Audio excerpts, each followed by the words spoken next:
بسم اللہ الرحمن الرحیم۔ السلام علیکم۔ بہت اچھی اور خوشخبری آپ لوگوں کے لیے جو لوگ ابو ظہبی میں موجود ہیں۔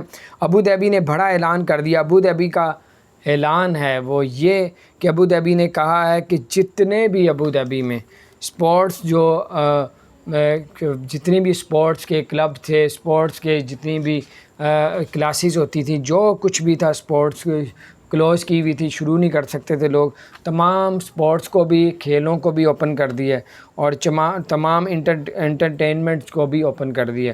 اور اس میں سے خصوصاً انہوں نے کہا ہے کہ جتنی بھی گیمنگز کے کلبس بنے ہوئے تھے، گیمنگز کی جو ہے وہ شروع ہوئے تھے، ان کو بھی شروع کر دیا گیا ہے آج سے۔ اور ان کا کہنا ہے کہ آپ کہیں بھی کوئی بھی سپورٹس یا انٹرٹینمنٹ کرتے ہیں یا گیمز کھیلتے ہیں تو SOP پہ آپ نے لازمی جو ہے وہ عمل کرنا ہے، نہیں تو آپ کو جرمانہ کیا جائے گا۔ یہ سب کچھ اس لیے بتا رہا ہوں، اب آپ لوگ ابو ظہبی میں ہیں تو بڑی خوشخبری ہے، اب آپ لوگ گھوم پھر سکتے ہیں ایسی جگہوں پہ جو میں آپ کو بتا رہا ہوں۔